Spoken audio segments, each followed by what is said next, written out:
Welcome है आप सभी का तनु क्लासेस 8 को में। तो फाइनली आज हम लोग स्टार्ट करने जा रहे हैं व्यष्टि अर्थशास्त्र का चैप्टर 5 जिसका नाम है बाजार संतुलन यानी मार्केट इक्विलिब्रियम।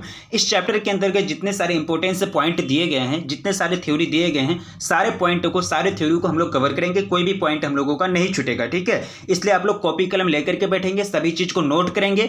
नोट अगर नहीं करेंगे तो फिर क्लास करने का वीडियो देखने का आपको कोई फायदा नहीं होगा, इसलिए नोट बनाना बहुत ही जरूरी है। तो चलिए स्टार्ट करते हैं। ध्यान से देखना है और ध्यान से समझना है। तो सबसे पहले हम लोग ये जान लेते हैं कि इस चैप्टर के अंतर्गत हम लोग पढ़ेंगे। तो इस चैप्टर के अंतर्गत मेन जो हम लोग पढ़ेंगे वो क्या पढ़ेंगे, उपभोक्ता और व्यवहार यानी उपभोक्ता और फर्मों का जो व्यवहार होता है उसी के सम्मिलित रूप को पढ़ेंगे। और साथ ही साथ इसी के आधार पर हम लोग ये जांचने का प्रयास करेंगे कि बाजार संतुलन क्या होता है, यानी फर्म और उपभोक्ता के व्यवहार के सम्मिलित रूप के आधार पर मांग पूर्ति द्वारा बाजार संतुलन का अध्ययन करेंगे। और साथ ही साथ इस चीज पर भी फोकस करेंगे कि शिफ्ट क्या होता है और इसके प्रभाव क्या होते हैं, इसका क्या क्या इफेक्ट पड़ता है, ये सारा चीज पर हम लोग डिस्कस करेंगे, ठीक है। तो चलिए स्टार्ट करते हैं। क्योंकि चैप्टर का आपका नाम है बाजार संतुलन यानी मार्केट इक्विलिब्रियम, तो बाजार संतुलन क्या होता है ये चीज को जानना बहुत जरूरी है, ठीक है। मार्केट इक्विलिब्रियम यानी बाजार संतुलन एक स्थिति होती है, यानी एक सिचुएशन होता है, स्थिति होता है, या फिर एक बोल सकते हैं पॉइंट ऑफ टाइम यानी टाइम, एक समय बिंदु होता है जिस समय बिंदु पर क्या होता है कि किसी भी बाजार में मांग और पूर्ति दोनों आपस में क्या होती है, समान होती है यानी बराबर होती है। अगर इसका परिभाषा देखी जाए तो यह एक ऐसी स्थिति है जब किसी विशेष कीमत पर बाजार में मांगी गई मात्रा पूर्ति की गई मात्रा के समान होती है। सीधी सीधी बात है, कोई भी समय पर कोई भी समय बिंदु पर अगर किसी बाजार में मांगी गई मात्रा किसकी तरफ से मांगी जाती है, उपभोक्ता की तरफ से मांगी जाती है, ठीक है। और पूर्ति जो की जाती है किसके तरफ से की जाती है, बाजार में फर्म की तरफ से, फर्म का तरफ से पूर्ति की जाती है, उत्पादक के तरफ से पूर्ति की जाती है बाजार में, और उपभोक्ता की तरफ से मांग की जाती है, ठीक है। यही दोनों के चलते क्या होता है, बाजार का संचालन होता है। ये दोनों बाजार का बहुत बड़ा फैक्टर होता है, कारक होता है जो बाजार का संचालन करता है, ठीक है। तो बाजार में कोई भी बाजार में किसी भी समय बिंदु पर मांगी गई मात्रा और पूर्ति की गई मात्रा अगर आपस में समान यानी बराबर होती है तो उस स्थिति को क्या बोलेंगे, बाजार संतुलन यानी मार्केट इक्विलिब्रियम बोलेंगे, ठीक है। नेक्स्ट पॉइंट है वस्तु की कीमत और उसकी मांगी गई मात्रा में ऋणात्मक संबंध होता है। यानी कहने का मतलब यह हुआ कि वस्तु की कीमत अगर 10 रुपया है, अगर वहां मांगी गई कीमत अगर 10 रुपया पर अगर पांच अगर वस्तु कोई खरीद रहा है, अगर वही अगर कीमत अगर बढ़ा दिए 12 रुपया कर दिए तो वहां क्या हो जाएगा, 5 से घट के 4 हो जाएगा, मतलब उसका मात्रा घट जाएगा। कहने का मतलब यह हुआ कि वस्तु की कीमत और उसकी मांगी गई मात्रा में क्या होता है, ऋणात्मक संबंध होता है। मतलब अगर वस्तु की कीमत बढ़ेगी तो मांग घटेगी, अगर मांग अगर बढ़ेगी तो वहां जाहिर सी बात है कि वस्तु की कीमत घटी होगी, ठीक है। यानी वस्तु की कीमत घटने पर मांग बढ़ती है और वस्तु की कीमत बढ़ने पर मांग घटती है। यह चीज आप याद रखेंगे, आप सिर्फ समझ रहे हैं ना। अगर आप खुद देखिए, प्रैक्टिकल करके देखिए, मार्केट आप जाते हैं, जब अगर कोई वस्तु का अगर आपको पता चलता है कि नहीं ये वस्तु पहले 2 दिन पहले 10 रुपया बिकता था, अब क्या हो गया, ये वस्तु का दाम 15 रुपया हो गया, तो आप वहां छोड़ देते लेना। वहां क्यों छोड़ दिया, क्यों आप मांग नहीं किए, क्यों डिमांड नहीं किए, क्योंकि वस्तु का जो दाम है वह बढ़ गया। तो वस्तु का दाम बढ़ने से डिमांड घट जाती है, वस्तु का दाम कम होने से डिमांड बढ़ जाती है, ठीक है। ये चीज आप याद रखेंगे। नेक्स्ट पॉइंट है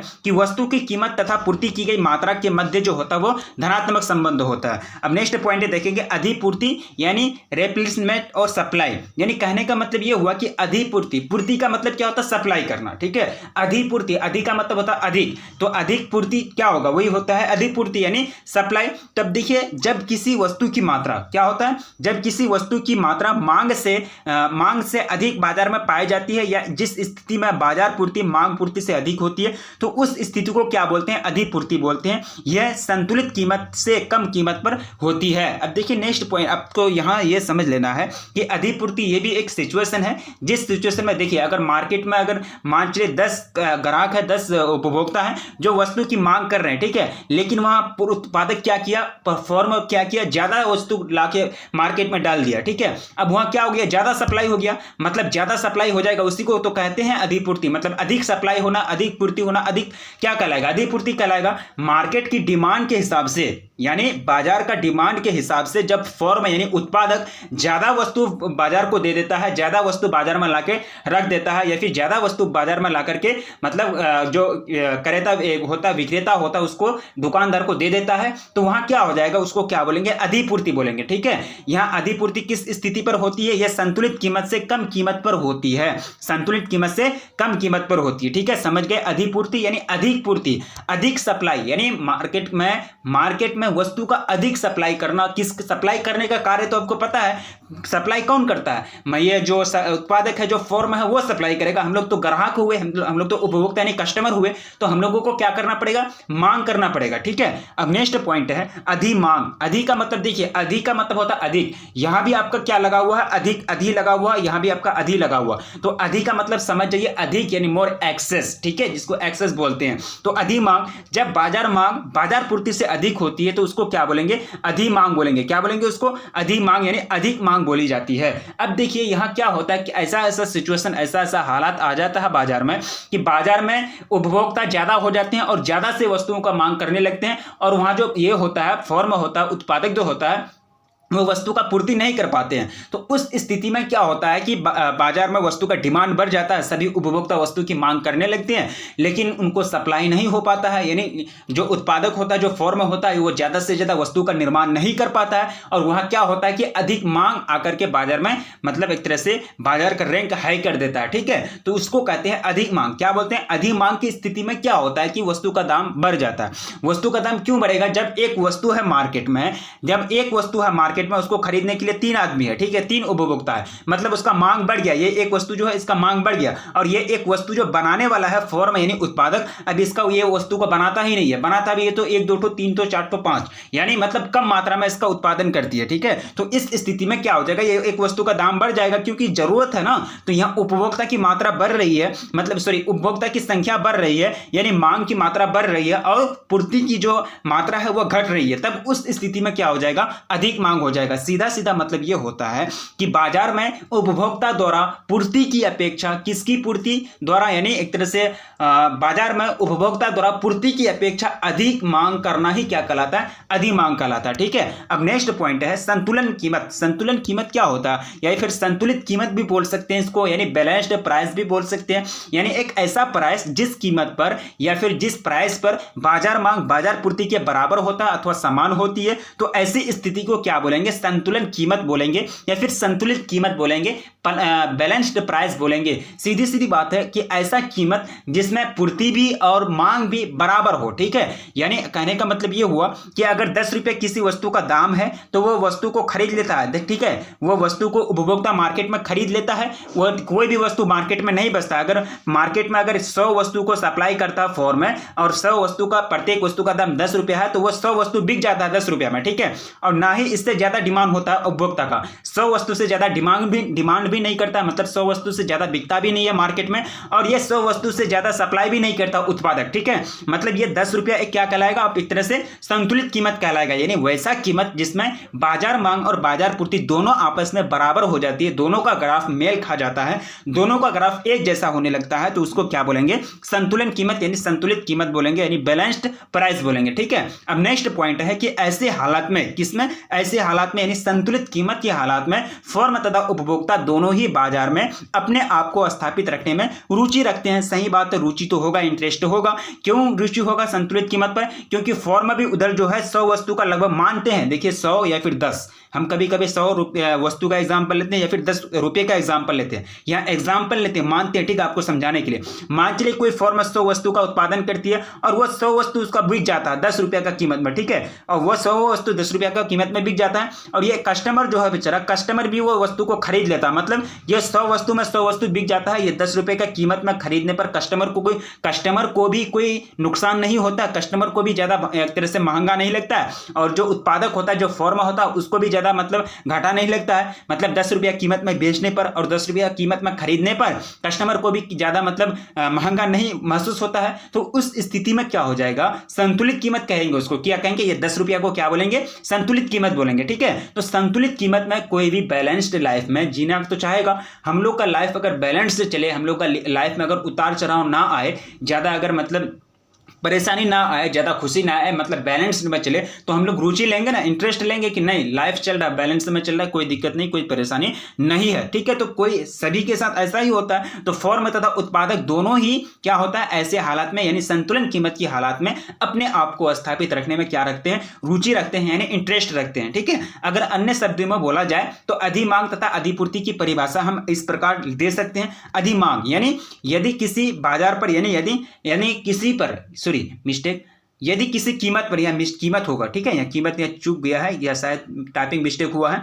यदि किसी कीमत पर बाजार मांग बाजार पूर्ति से ज्यादा हो, बाजार पूर्ति से ज्यादा हो, तो उस कीमत पर बाजार में अधिक मांग कहलाएगा। क्या कहलाएगा? अधिक मांग या फिर अधिक मांग कहलाएगा। ठीक है, अब नेक्स्ट पॉइंट देखिए, अधिपूर्ति। अब मतलब अधिपूर्ति, अब कस्टमर है, ठीक है, अधिक मांग, अधिक मांग तो समझ गए, मतलब सप्लाई मार्केट कर रहा, सप्लाई जो है उत्पादक यानी फॉर्म कर रहा मार्केट में वस्तु का, ठीक है, लेकिन वह कस्टमर आकर के बैठा हुआ, अधिक मांग, उसको ज्यादा से ज्यादा सामान चाहिए, मतलब मांग ज्यादा बढ़ गया, तो उस स्थिति में क्या बोलेंगे? अधिक मांग बोलेंगे। ठीक है, अधिपूर्ति। अब देखिए इस स्थिति में अब क्या होता है, अब वहां जो सप्लाई करने वाला जो उत्पादक फर्म होता है वो ज्यादा से ज्यादा वस्तु को डिलीवर कर देता है मार्केट में, और उसको खरीदने वाला कोई होता ही नहीं है। अब वहां कस्टमर गायब, तो इस स्थिति में क्या बोलेंगे? अधिपूर्ति बोलेंगे। ठीक है, यानी अधिपूर्ति फर्म द्वारा उत्पादक या फिर फर्म या उत्पादक द्वारा सामान का अधिक सप्लाई कर देना, जरूरत से ज्यादा सप्लाई कर देना मार्केट में, वही क्या कहलाएगा? अधिपूर्ति कहलाएगा। ठीक है, यदि किसी कीमत पर बाजार पूर्ति बाजार मांग से ज्यादा होती है तो उस कीमत पर बाजार में अधिपूर्ति कहलाती है। ठीक है, अब नेक्स्ट पॉइंट देखेंगे, कह रहा है कि बाजार पूर्ति, यानी बाजार पूर्ति का अर्थ बाजार में समय समय पर यानी उपभोक्ता द्वारा मांगी गई वस्तु की मात्रा, यानी मांगी गई वस्तु की मात्रा बाजार में उपलब्ध कराना, अर्थात बाजार में वस्तु की भरपाई करना होता है। ठीक है, यानी बाजार पूर्ति, सिंपल सी बात है, बाजार में सप्लाई, बाजार पूर्ति सिंपल सी बात है, यानी कस्टमर के अनुसार, उपभोक्ता के अनुसार उत्पादक द्वारा वस्तु का सप्लाई करना, पूर्ति करना क्या कहलाएगा? बाजार पूर्ति कहलाएगा। बाजार में उपभोक्ता यानी कस्टमर, बाजार में उपभोक्ता यानी कस्टमर के द्वारा समय समय पर मांगी गई वस्तु की मात्रा को मतलब संतुष्टि प्रदान करने के लिए समय समय पर वस्तु का सप्लाई करना, पूर्ति करना, वो क्या कहलाएगा? बाजार संतुलन कहलाएगा, यानी बाजार पूर्ति कहलाएगा। बाजार पूर्ति कौन करता है? उत्पादक या फर्म करते हैं। ठीक है, अब नेक्स्ट पॉइंट देखिए, बाजार मांग। ये क्या होता है? बाजार द्वारा समय समय पर अलग अलग वस्तु की, ठीक है, यहाँ वस्तु होगा, अलग अलग वस्तु की मांग को क्या बोलते हैं? बाजार मांग बोलते हैं। ठीक है, बाजार द्वारा समय समय पर अलग अलग वस्तु की मांग को क्या बोलते हैं? बाजार मांग बोलते हैं। ठीक है, यानी बाजार की तरफ से जो भी समय समय पर सामान डिमांड की जाती है वो सारे चीज को क्या बोलेंगे? बाजार मांग बोलेंगे। ठीक है, अब नेक्स्ट पॉइंट देखा जाए, संतुलन के बारे में एडम स्मिथ का कुछ विचार है, जो उन्होंने बहुत सारे सिद्धांत भी दिए थे संतुलन के बारे में। एडम स्मिथ के बारे में देखिए आपको पूरा बुक में पढ़ना पड़ेगा। जब आपका समष्टि अर्थशास्त्र शुरू होगा तो समष्टि अर्थशास्त्र में पूरा तरह से आपको एडम स्मिथ के बारे में और जेएम किन्स के बारे में पूरा व्याख्या के साथ पढ़ना होगा, क्योंकि यही दोनों का थ्योरी जो है आपका मेन है समष्टि अर्थशास्त्र में। ठीक है, यानी संतुलन के बारे में एडम स्मिथ के अनुसार क्या क्या वो अवधारणाएं दिए हैं, क्या क्या कॉन्सेप्ट दिए हैं, चलिए देख लेते हैं। ठीक है, तो एडम स्मिथ के समय अर्थात 1723 से 1790 के बीच यह मान्यता रही है कि जब भी बाजार में असंतुलन होता है तो पूर्ण प्रतिस्पर्धा बाजार में एक अदृश्य हाथों यानी कीमतों में बदलाव ला देता है। ठीक है, यानी अदृश्य हाथ कहने का मतलब यह हुआ कि वह कल्पना एक तरह से अवधारणा होती है जिनको आदमी देख नहीं पाता। ठीक है, वो क्या करता है कि बाजार में एक तरह से बदलाव ला देता है, कीमत में बदलाव ला देता है। ठीक है, यह भी मान्य है कि अदृश्य हाथ अधिक मांग की स्थिति में वृद्धि और अधिपूर्ति की स्थिति में कीमतों में गिरावट लाएगी। अब नेक्स्ट पॉइंट देखेंगे, बाजार संतुलन का निर्धारण पूर्ति और मांग वक्रों के सहारे होता है। उपभोक्ता के व्यवहार के अनुसार एक वस्तु की मांग वक्र निर्धारित होती है। वस्तु पूर्ति वक्र का निर्धारण भी उत्पादक के व्यवहार पर आश्रित होता है। ठीक है, ये चीज आप याद रखेंगे, बाजार संतुलन का निर्धारण पूर्ति और मांग वक्र के सहारे होता है। अब देखिए बाजार संतुलन में है या फिर नहीं है, इस बात का कैसे पता चले? ये बात का पता करने के लिए पूर्ति का ग्राफ देखना पड़ेगा और मांग का ग्राफ देखना पड़ेगा। जब पूर्ति और मांग का ग्राफ दोनों अगर बैलेंस्ड में है तब हम वहां क्या कहेंगे? बाजार संतुलन है, मतलब बाजार संतुलित स्थिति में है, मतलब बाजार बैलेंस में है। ठीक है, अब दूसरा पॉइंट है, उपभोक्ता के व्यवहार के अनुसार एक वस्तु की मांग वक्र निर्धारित होती है। यानी उपभोक्ता के व्यवहार के अनुसार देखिए, उपभोक्ता ज्यादा मांग करेगा तो वस्तु की मांग वक्र क्या होगा? उसका ग्राफ चेंज होगा, उसका ग्राफ हाई हो जाएगा।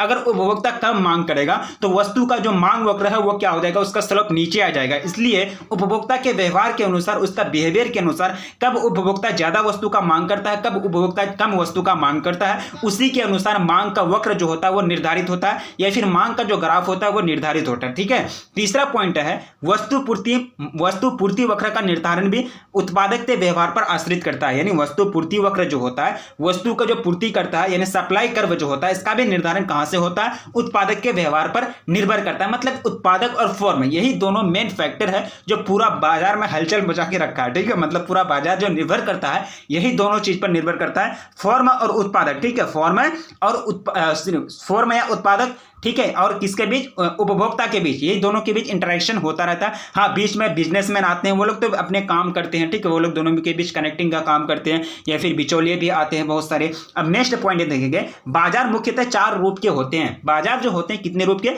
4 रूप के होते हैं। पहला होता है अल्प अधिकार या फिर पूर्ण प्रतियोगिता बाजार, पूर्ण प्रतियोगिता बाजार, ठीक है, यानी अपूर्ण प्रतियोगिता बाजार होगा, एकाधिकार, उसके बाद एकाधिकार प्रतियोगिता बाजार, ठीक है। तो ये चारों टाइप को हम नेक्स्ट चैप्टर में हम डिफाइन करेंगे, लेकिन एक टाइप को हमको यहाँ डिफाइन करना बहुत जरूरी होगा। देखिए, पूर्ण प्रतियोगिता बाजार, तो इस स्थिति में क्या होता है कि बाजार में अत्यधिक संख्या में क्रेता और विक्रेता यानी बायर और सेलर उपस्थित रहते हैं।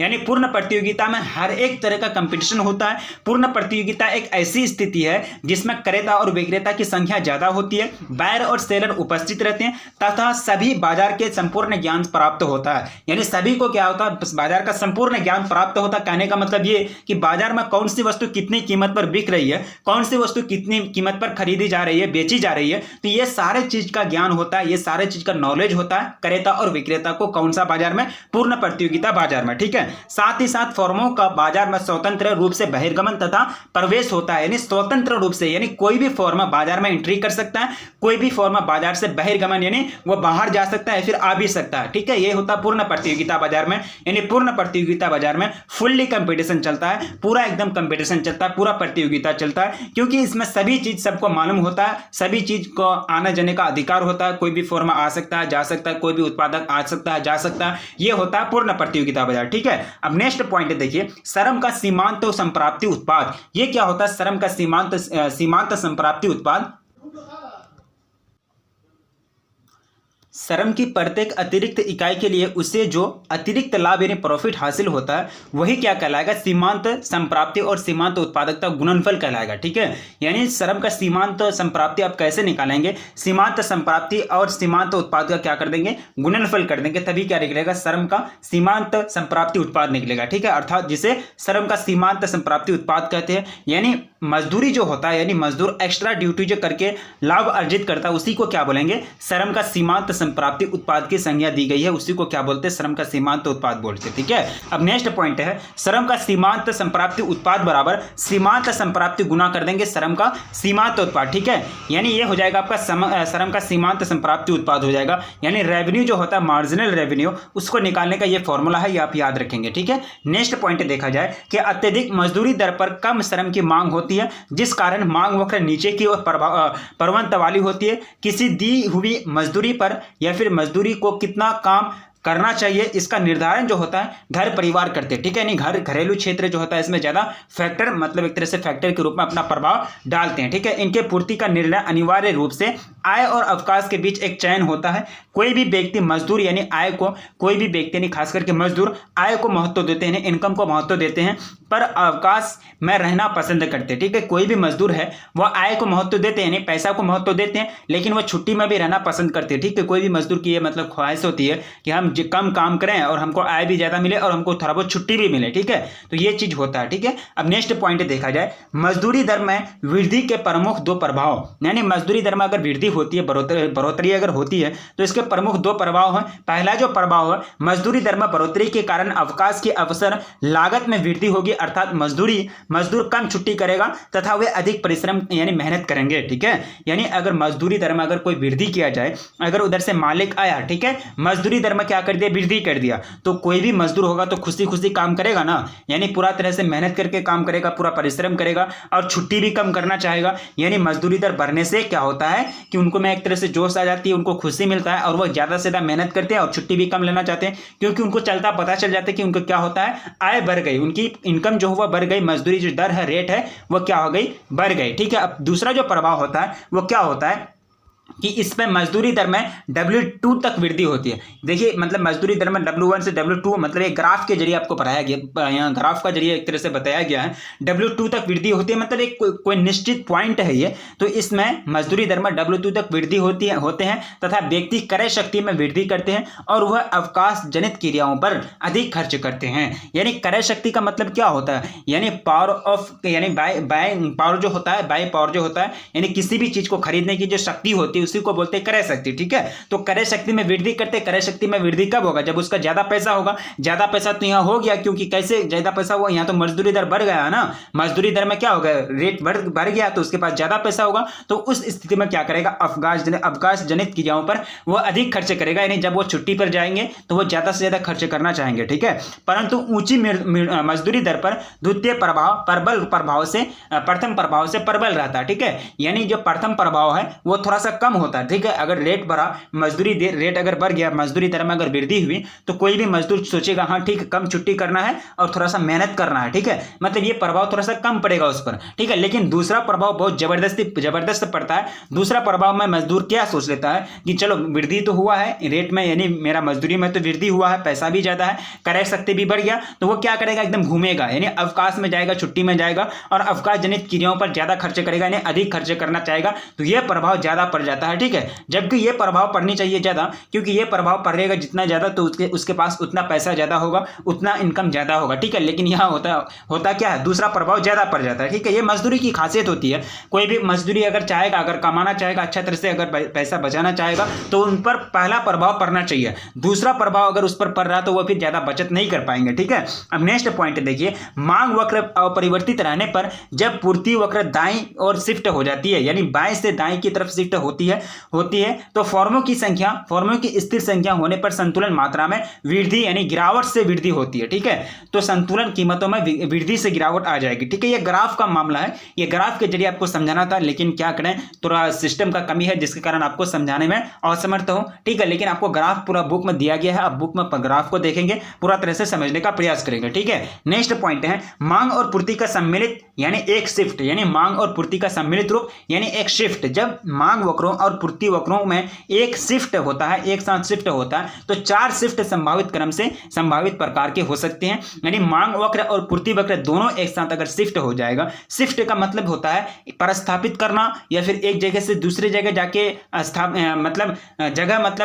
एक तरह से जगह को छेप लेना, यह होता है शिफ्ट। शिफ्ट का मतलब क्या होता है एक तरह से, अब देखिए शिफ्ट का पहले मतलब समझ जाइए। इसका अर्थ होता है एक स्थान से दूसरे स्थान तक जाना, या फिर विस्थापन, या फिर परिवर्तन, या फिर कंप्यूटर टाइपर में, यानी कंप्यूटर जब आप टाइपिंग करेंगे या फिर लैपटॉप अगर आपके पास होगा तो शिफ्ट एक की होगा, ठीक है, शिफ्ट की, ठीक है। शिफ्ट की, कंट्रोल की, अल्ट की, उसके बाद ABCD जो न्यूमेरिकल की, उसके बाद अल्फाबेटिकल की, ये सब होता है ना कंप्यूटर में, लैपटॉप में, तो उस प्रकार का आपका एक होता है शिफ्ट की, ठीक है। Shift plus control, shift plus F4 के, ये सब होता है आपका फंक्शन होता है पूरा की, ठीक है। एक कंप्यूटर में भी टाइपर कुंजी होता है, परंतु यहां जो होगा शिफ्ट का मतलब वो क्या होगा, विस्थापन होगा। यहां क्या होगा, शिफ्ट का मतलब यहां इकोनॉमिक्स यानी अर्थशास्त्र में शिफ्ट का मतलब क्या हो जाएगा, विस्थापन। विस्थापन का तो मतलब समझते हैं, एक जगह से दूसरे जगह विस्थापित होना क्या कहलाएगा, विस्थापन कहलाता है, ठीक है। तो मांग और पूर्ति का सम्मिलित रूप जब होता है तो 4 शिफ्ट संभावित रूप से हो सकते हैं, यानी 4 शिफ्ट संभावित प्रकार से हो सकता है, ठीक है। पहला जो शिफ्ट है, मांग तथा पूर्ति वक्र दोनों बाएं ओर शिफ्ट होता है। पहला शिफ्ट क्या बन सकता है, मांग और पूर्ति वक्र दोनों बाएं ओर शिफ्ट हो सकता है। दूसरा जो शिफ्ट हो सकता है वो क्या हो सकता है, मांग और पूर्ति वक्र दोनों दाएं ओर जा सकता है, दोनों एक साथ बाएं ओर जा सकता है, दोनों एक साथ दाएं ओर जा सकता है, या फिर पूर्ति वक्र बाएं ओर और मांग वक्र दाएं ओर जा सकता है, या फिर पूर्ति वक्र दाएं ओर और मांग वक्र बाएं ओर जा सकता है, ठीक है। ये तो हो सकता है ना, मतलब एक तरह से आप सोचिए, कल्पना कीजिए कि दोनों अगर सम्मिलित रूप कराना है मांग वक्र और पूर्ति वक्र का, तो यहाँ क्या 4 शिफ्ट का बनने का निर्माण होता है, 4 शिफ्ट बनने की कल्पना होती है, पूरा चांस होता है, संयोग होता है। पहला शिफ्ट दोनों जा सकता है बाएं तरफ एक ही साथ, दोनों एक ही साथ जा सकता है दाएं तरफ, दोनों एक ही साथ क्या जा सकता है, दाएं तरफ जा सकता है, या फिर दोनों में से एक कहां जाएगा, बाएं ओर, और एक कहां जाएगा, दाएं ओर जाएगा, या फिर दोनों में से एक दाएं ओर जाएगा और एक कहां जाएगा, बाएं ओर जाएगा, ठीक है। तो इस तरह से 4 शिफ्ट संभावित प्रकार के हो सकते हैं मांग और पूर्ति का सम्मिलित रूप का जो शिफ्ट होता है, ठीक है। अब नेक्स्ट पॉइंट देखेंगे, काफी इंपॉर्टेंट पॉइंट है। शिफ्ट को हम लोग पूरा एक तरह से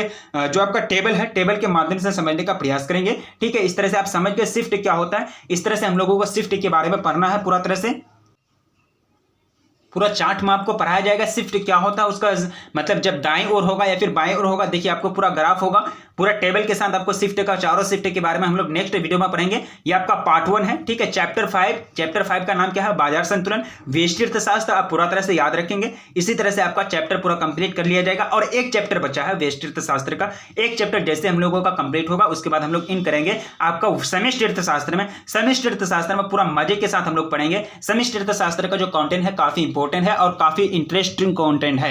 मतलब पूरा तरह से इंटरेस्ट आपको आ जाएगा, पूरा एकदम एक्सप्लेन के साथ हम लोग पढ़ेंगे समष्टि अर्थशास्त्र को, क्योंकि समष्टि अर्थशास्त्र में आपका बहुत सारा चीज बदलाव किया गया, इसमें भी बदलाव किया गया और उसमें भी बहुत सारा चीज बदलाव किया गया। ठीक है, तो चैनल को अभी तक जो सब्सक्राइब नहीं किए तो प्लीज चैनल को सब्सक्राइब कर लें, अपने दोस्तों में प्लीज एक बार जम करके शेयर कर दें, और वीडियो को अभी तक जो लाइक नहीं किए तो प्लीज वीडियो को लाइक कर दें, क्योंकि तनु क्लासेस आर्टकॉम पर पूरी तरह से आपको आर्ट्स कंटेंट यानी आर्ट्स का जो फैकल्टी है उसका पूरा तरह से आपको तैयारी कराई जाती है, हर एक सब्जेक्ट की चैप्टर बाय चैप्टर पूरा क्वेश्चन आंसर के साथ with subjective question and objective question. ठीक है, तो रखिए अपना ख्याल, मिलेंगे फिर नेक्स्ट क्लास में, तब तक के लिए जय हिंद।